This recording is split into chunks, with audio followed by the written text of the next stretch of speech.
तो सुर्खियों के बाद सबसे पहले सुनवाते हैं क्या कुछ कह रहे हैं मुख्यमंत्री भूपेश बघेल। आचार्य जी, उपस्थित सबो भाई बहनी मन, युवा साथी मन और पत्रकार संगवारी मन, भारत के महान आध्यात्मिक संत स्वामी विवेकानंद जी की आज जयंती। स्वामी विवेकानंद जी युग पुरुष और युग निर्माता के रूप में हम सब जानते हैं।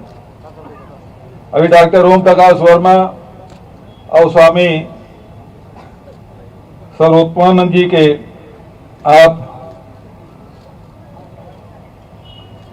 बात सुने। स्वामी जी के छत्तीसगढ़ के साथ का संबंध रही से एक बारे में भी आप ले जानकारी देस। ये बात के खुशी है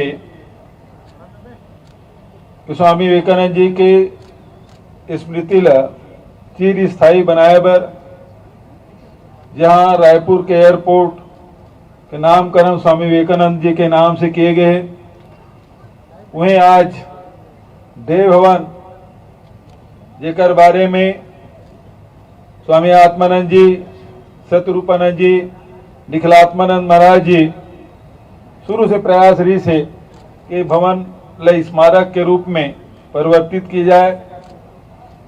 ये काम स्वामी आत्मानंद जी के अधूरा रह गिरी से, और ये बात की मुझे प्रसन्नता है कि आज हमारी सरकार के 4 साल बने के बाद वो अब साकार रूप में ही यह स्कूल चला रही है।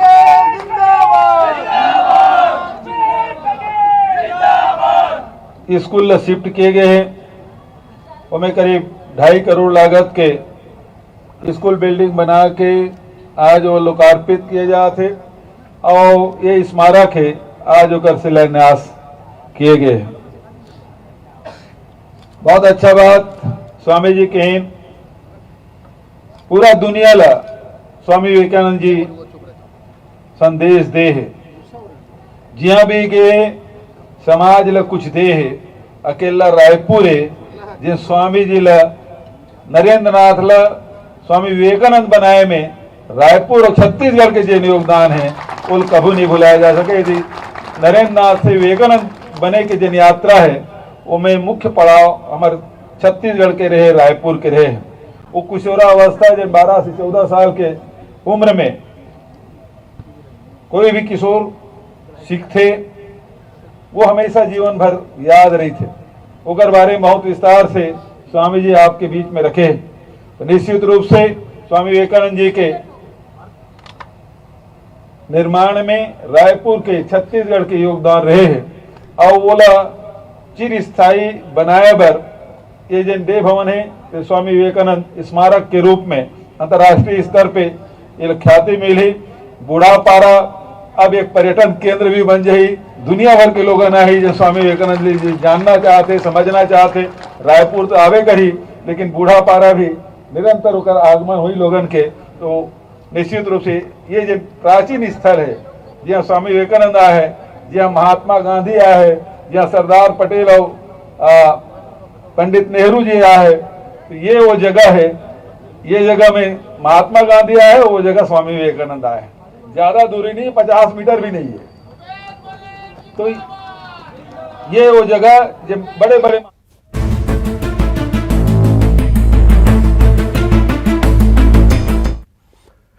तो छत्तीसगढ़ में प्रदेश सरकार ने कलेक्टरों को जो दंडात्मक अधिकारी भी होते हैं रासुका के तहत कार्रवाई के अधिकार दिए हैं। इसके लिए अधिसूचना जारी कर दी गई है। बीजेपी इस पर सवाल उठा रही है, कह रही है कि सरकार इमरजेंसी लगाने की तैयारी में है और कांग्रेस पलटवार कर रही है।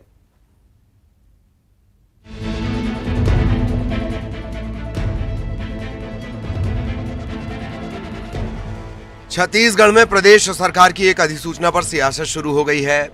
प्रदेश सरकार ने 3 जनवरी को एक अधिसूचना जारी की। इसके तहत 30 से ज्यादा जिलों के कलेक्टरों को राष्ट्रीय सुरक्षा कानून के तहत कार्रवाई के अधिकार दिए गए।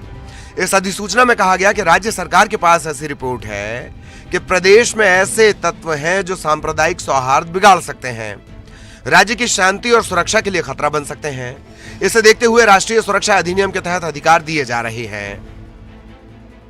समय समय पे निर्णय लेना पड़ता है और जिस प्रकार से घटनाएं इस प्रकार से बढ़ी है और लोग जिस प्रकार से रिएक्ट किए हैं, तो कानून व्यवस्था बनाने के लिए अलग अलग धाराओं का अलग अलग समय प्रयोग किया जाता है। पूरे देश में लगा हुआ है, कोई बोल पाता है क्या? यहाँ तो ये है कि भाजपा के खिलाफ बोलो तो धर्मद्रोही हो जाते हैं, दिल्ली सरकार के खिलाफ बोलो तो राष्ट्रद्रोही हो जाते हैं। तो वहाँ बना हुआ है, बृजमोहन जी को तो यहाँ बोलने का मौका मिलता है, बचत जगह तो किसी को बोलने का मौका मिलता है क्या? बोले कि तुरंत उसे इंटेलिजेंस से पहुंच जाती है। इस फैसले पर बीजेपी ने सवाल खड़े किए। पूर्व मंत्री बृजमोहन अग्रवाल ने बड़ा आरोप लगाते हुए कहा कि सरकार डर गई है और इमरजेंसी लगाने की तैयारी में है। छत्तीसगढ़ की सरकार अब छत्तीसगढ़ में इमरजेंसी लगाने की तैयारी कर रही है। 3 जनवरी 2022 को एक छत्तीसगढ़ राजपत्र में असाधारण अधिसूचना जारी की गई है, जिसमें छत्तीसगढ़ के सभी 33 जिलों में कलेक्टरों को इस बात का अधिकार दिया जा रहा है कि वो किसी भी व्यक्ति के खिलाफ राष्ट्रीय सुरक्षा अधिनियम के तहत कार्यवाही कर सकते हैं। मुझे लगता है कि मुख्यमंत्री जी अब डर गए हैं, घबरा गए हैं, वो तानाशाही पर उतर आए हैं और इसलिए राष्ट्रीय सुरक्षा अधिनियम के तहत कार्यवाही करने का अधिकार बिना किसी कारण बताए और जिस प्रकार की उसमें उद्घोषणा की गई है वो भी आश्चर्यजनक है कि इसका निर्णय कौन करेगा जो अशांति पैदा करने की कोशिश कर रहा है। इसका निर्णय कौन करेगा कि राज्य सरकार को असुरक्षित करने की कोशिश की जा रही है। और ये पूरी तरह 1977 की 1975 की याद दिलाता है, जब इस देश में इंदिरा गांधी जी ने इमरजेंसी लगाई थी। अब छत्तीसगढ़ में भूपेश बघेल जी इमरजेंसी थोपने का काम कर रहे हैं और ये बहुत दुर्भाग्यजनक है। छत्तीसगढ़ की जनता इसको किसी भी प्रकार से स्वीकार नहीं। बृजमोहन अग्रवाल के बयान पर कांग्रेस ने पलटवार किया और बीजेपी पर निशाना साधा है। प्रदेश कांग्रेस अध्यक्ष मोहन मरकाम ने कहा कि केंद्र सरकार ने पूरे देश में इमरजेंसी जैसी स्थिति ला दी है। देखिए, भारतीय जनता पार्टी के नेता किस मुंह से कहते हैं केंद्र में बैठी माननीय मोदी जी की सरकार पूरे देश में इमरजेंसी जैसी स्थितियां ला दी है। तो भारतीय जनता पार्टी के नेताओं को केंद्र से कहना चाहिए कि उन्होंने जो इमरजेंसी स्थिति जो केंद्र सरकार ने लगा दी है, मौलिक अधिकारों का हनन करने का काम भारतीय जनता पार्टी और भारतीय जनता पार्टी के नेता कर रहे हैं। तो स्वाभाविक है ऐसे लोगों के ऊपर कड़ी कार्रवाई होनी चाहिए, क्योंकि प्रदेश सरकार ने सुरक्षा का हवाला देते हुए राष्ट्रीय सुरक्षा कानून का सहारा लिया है। राष्ट्रीय सुरक्षा अधिनियम के तहत राज्य सरकारों को ऐसा करने का अधिकार दिया गया है, लेकिन बीजेपी इसे लेकर सरकार को घेर रही है, जबकि कांग्रेस बीजेपी पर ही आरोप लगा रही है। सियासी बयानबाजी का दौर जारी है। Bureau report, news 18।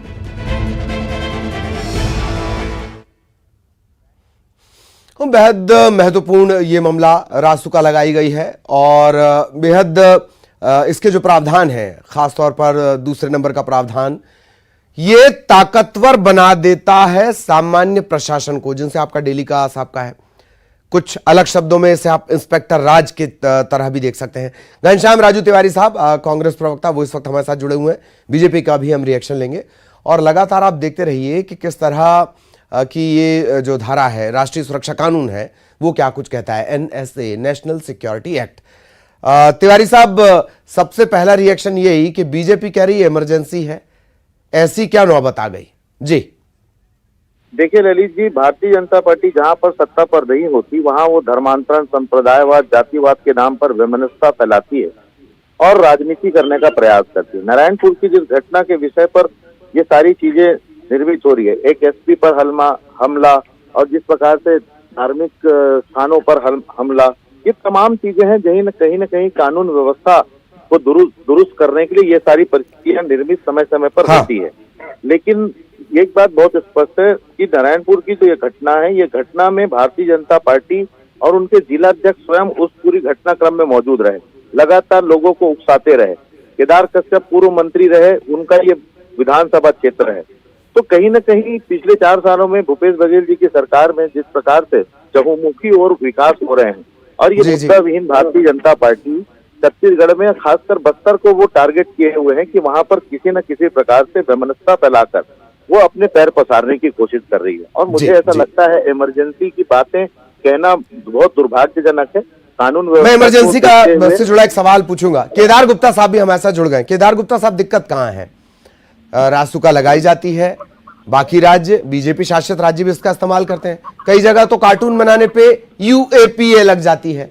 Kedar Gupta साहब, देखिए, निश्चित रूप से बस्तर का जो मामला है, मैं आपको बताना चाहता हूं कि सुकमा के SP ये सरकार के प्रशासनिक अधिकारी होते हैं ना, IPS ऑफिसर। 12 जुलाई 2021 को शासन प्रशासन को और नीचे अपने अधीनस्थ लोगों को पत्र लिखकर, लिखित कह रहा हूं मैं, ओरली नहीं, लिखित कहते हैं कि जो धर्मांतरित ईसाई हैं वो एक संगठन बनाकर और जो ईसाई धर्म का प्रचार कर रहे हैं और सीधे साधे भोले भाले आदिवासियों को प्रलोभन देकर और बलात् उनको अपने धर्म में, ईसाई धर्म में लाने का प्रयास कर रहे हैं, मतांतरण, धर्मांतरण कर रहे हैं। इससे अशांति पैदा हो सकती है और इसके लिए बकायदा हमको सचेत रहना होगा और इसकी जानकारी आप ऊपर देते जाएं। ये पत्र जारी हुआ है।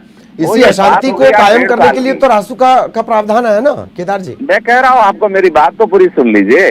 जब 1.5 साल तक के सरकार इस पे कोई बातचीत नहीं करती है, कोई इसका हल नहीं निकालती है, तो समस्या तो बढ़ेगी ना। और इसमें भाजपा बीच में कहां से आ गई? और दूसरी बात देखिए, बहुत स्पष्ट है, अगर आप नक्सलवाद बस्तर में हैं तो नक्सलवाद के लिए आप कहते हैं हम 4 लेयर में बात करेंगे, 4 चरणों में बात करेंगे, नीचे तक के जाके बात करेंगे। और जो आप भोले वाले आदिवासी हैं, जो अपनी संस्कृति परंपरा को बचाना चाहते हैं, उन पर रासुका लगाना चाहते हैं और आप राजनीति करना चाहते हैं, भाजपा को दोषी बनाना चाहते हैं, तो जो IPS ने पत्र लिखा था उसमें क्या भाजपा वालों का नाम था क्या? किस आधार पर आप इसको केदार जी, अब मैं आपको रोक रहा हूं। दोनों से नहीं, दोनों से मैंने रिएक्शन लिया। केदार जी धन्यवाद। घनश्याम राजू तिवारी साहब, आपका भी बहुत बहुत शुक्रिया। और रासुका का ये फैसला है, इस पर नजर बनी रहेगी।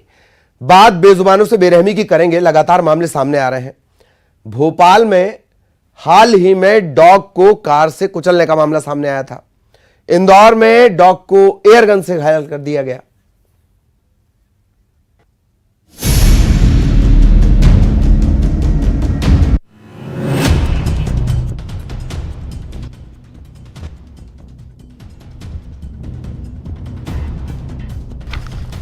कहते हैं कुत्ते इंसानों के सबसे अच्छे साथी होते हैं। अपने मालिक के प्रति उनकी वफादारी की मिसालें दी जाती हैं, लेकिन ये तस्वीर देखिए, इंसान अपने वफादार साथियों के साथ कैसे हैवानियत भरा सलूक कर रहा है। बेजुबानों से बेरहमी की ये तस्वीरें दिल को दहला देने वाली हैं। इस कुत्ते के सीने पर नजर आ रहा ये जख्म इंसान और जानवरों का फर्क मिटा रहा है। इस कुत्ते को एयर गन से गोली मारी गई है। घटना इंदौर की है। यहाँ एक शख्स ने कुत्ते को एयर गन से गोली मारकर कुत्ते को घायल कर दिया। इस मामले की शिकायत पुलिस में दर्ज कराई गई, जिसके बाद पुलिस ने आरोपी को गिरफ्तार कर लिया है। पशु क्रूरता की ये कोई पहली घटना नहीं है। इससे पहले भी प्रदेश में ऐसे कई मामले सामने आए हैं। हाल ही में भोपाल में डॉग से बेरहमी का मामला सामने आया था। यहां कुत्ते को कार सवार ने कुचल दिया था। ये घटना CCTV कैमरे में कैद हो गई। इन तस्वीरों में देखा जा सकता है कि बेजुबान सड़क पर खेल रहे हैं। पास ही में कार खड़ी है जो इस डॉग को कुचलते हुए आगे निकल जाती है। बेजुबानों से बेरहमी की घटनाएं हैरान करती हैं। ऐसी घटनाएं सवाल खड़े करती हैं कि क्या इंसान खुद जानवर बन रहा है? ऐसे लोगों के खिलाफ क्या कार्रवाई की जाएगी? Bureau report, news 18।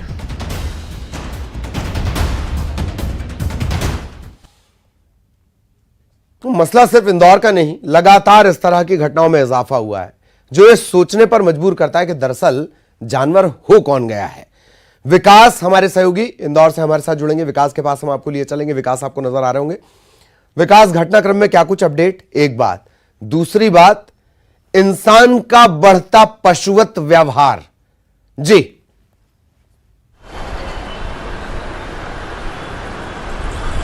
वाकई में ललित, ये इंसानों की जो मानसिकता है पशु क्रूरता की, वो इन दिनों वाकई बहुत ज़्यादा बढ़ती जा रही है। हालांकि इसमें इंदौर में ही अगर बात की जाए तो अचानक से वृद्धि दर्ज की गई है। बीते दिनों की अगर बात की जाए तो कई मामले ऐसे आए हैं जो वाकई भी सोचने के लिए मजबूर कर देते हैं कि आखिर इंसान और पशु के बीच का जो अंतर है वो खत्म क्यों हो रहा है। ताज़ा मामला इंदौर के अन्नपूर्णा इलाके का है, जहाँ पर एक मामला प्रकाश में आया कि पालतू श्वान पर एयर गन से फायर किए गए और उस पर 3 छर्रे जो है वो उस पालतू श्वान को लगे। सामान्य दिनों की तरह ये जो पालतू श्वान था वो अपने घर से बाहर निकला था। ये इलाके में रहने वाली वंदना नामक महिला का पालतू श्वान था और इस दौरान पड़ोस में रहने वाले एक मोहित नामक शख्स ने इस पर एयर गन से फायर कर दिए। बहरहाल पशु के चीखने की, श्वान के चीखने की आवाज़ के बाद इलाके के जो लोग थे वो अंदर उस जगह पहुंचे। उन्होंने इस बात की तस्दीक की कि उसे चोट पहुंची है, उसका उपचार भी कराया गया। वहीं पीपल फॉर एनिमल नामक जो संस्था है जो लगातार पशुओं के लिए काम करती है, उन पर अत्याचार करने वालों को सजा दिलाने का काम करती है, उन्होंने नज़दीकी थाने पर शिकायत की। उसके बाद पुलिस ने गंभीर धाराओं में प्रकरण दर्ज कर लिया है और आरोपी की शिनाख्त कर ली गई है। पुलिस अब जल्द ही आरोपी को गिरफ्तार करेगी। उस पूरे मामले में वैधानिक कार्रवाई करने का दावा पुलिस की तरफ से किया जा रहा है। ललित, चलिए, बहुत बहुत शुक्रिया विकास इस तमाम जानकारी के लिए।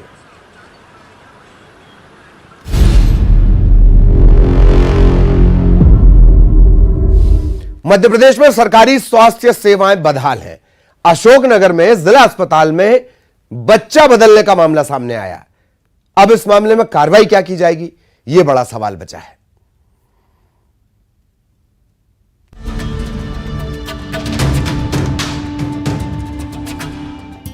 एमपी में स्वास्थ्य सेवाओं पर अक्सर सवाल उठते हैं। शासकीय अस्पतालों पर बद इंतजामी के आरोप लगते हैं, लेकिन अशोकनगर में तो हद ही हो गई।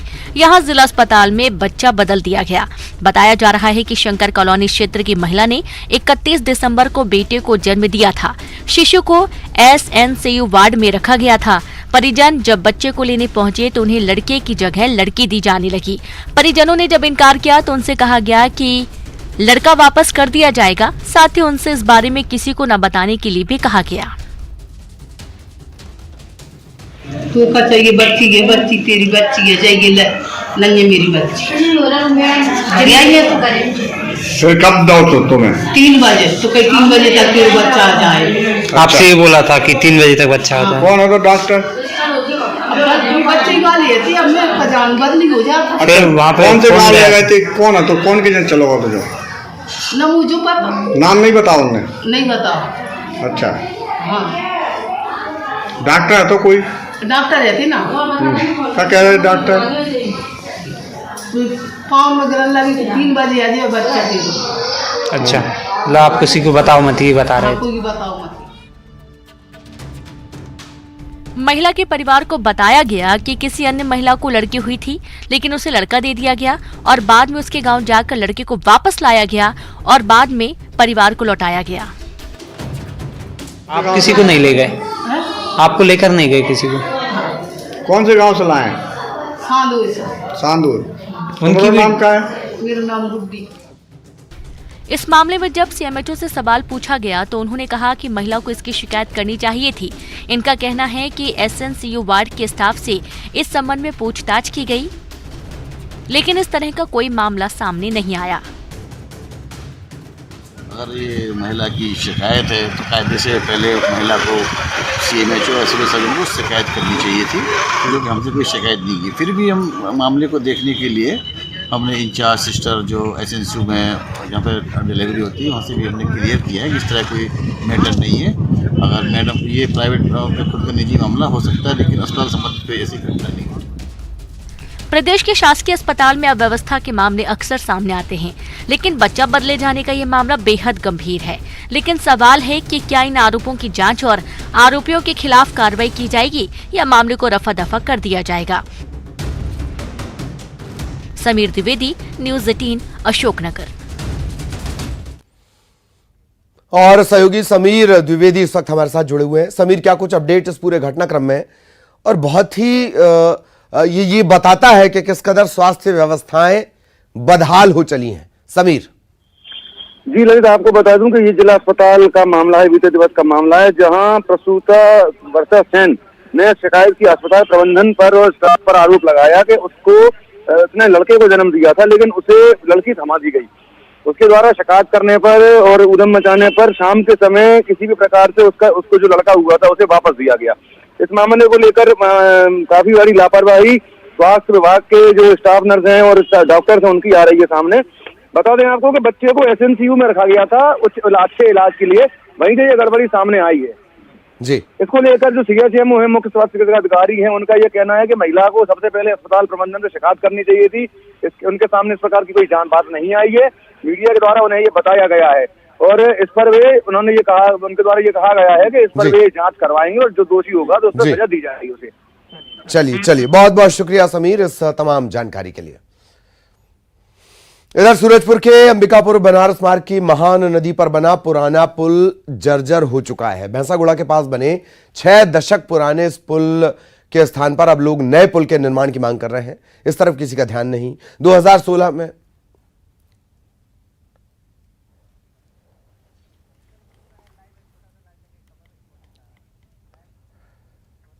सहयोगी वरुण हमारे साथ जुड़ रहे हैं। वरुण के पास आपको लिए चलेंगे। वरुण, क्या अपडेट?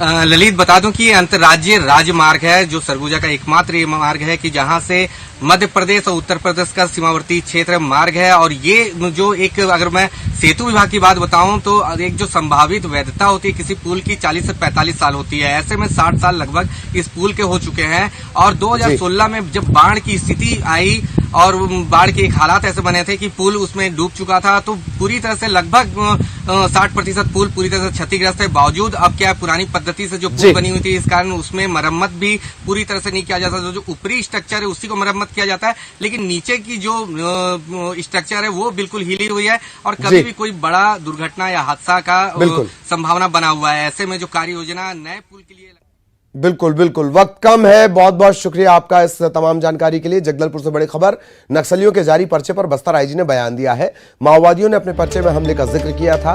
हमले का जिक्र पूरी तरह से गलत है। नक्सलियों का आरोप बेबुनियाद है। नक्सलियों से मुठभेड़ में सभी जवान सुरक्षित हैं। मुठभेड़ में माओवादियों को बड़ा नुकसान हुआ है। नक्सलियों के बड़े कैडर की मौत की जानकारी जुटाई जा रही है। प्रतिबंधित एवं गैर कानूनी सीपीएम माओवादी संगठन की दक्षिण बस्तर डिवीजन कमेटी की ओर से एक प्रेस विज्ञप्ति जारी की जाकर सुरक्षा बल के ऊपर एलिगेशन लाए गए थे। पूर्व में भी माओवादी संगठन द्वारा इस प्रकार का प्रेस विज्ञप्ति के माध्यम से सुरक्षा बल के ऊपर एलिगेशन लाकर क्षेत्र की जनता को दिग्भ्रमित एवं गुमराह करने के लिए उनका प्रयास की गए थे। वास्तविकता ऐसा है कि माओवादी संगठन के विगत वर्षों में ताकत काफ़ी कम हुआ है, उनके पैर के नीचे से जमीन खिसकते जा रहा है। इस परिस्थिति में अपना कैडर के मनोबल को बनाए रखने के लिए और क्षेत्र की जनता को दिग्भ्रमित करने के लिए उनके द्वारा इस प्रकार का प्रयास की जाती है। दूसरी ओर वास्तव में जो माओवादी द्वारा प्रेस विज्ञप्ति जारी की सही में उनके द्वारा जारी किया गया या इसमें भी किसी प्रकार का साजिश है, इसको भी हम पतासाजी करवा रहा है। सर, कल सीआरपीएफ जिस संबंध में कल सीआरपीएफ द्वारा एक प्रेस नोट जारी की जाकर स्थिति को स्पष्ट किए गए थे। दक्षिण बस्तर एवं तेलंगाना के सीमावर्ती इलाकों में फोर्स मूवमेंट के दौरान सुरक्षा बल के ऊपर माओवादी द्वारा अटैक किए गए थे।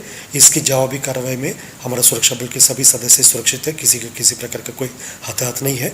दूसरी ओर माओवादियों को क्या कुछ और बुलेटिन में इतना ही। नमस्कार।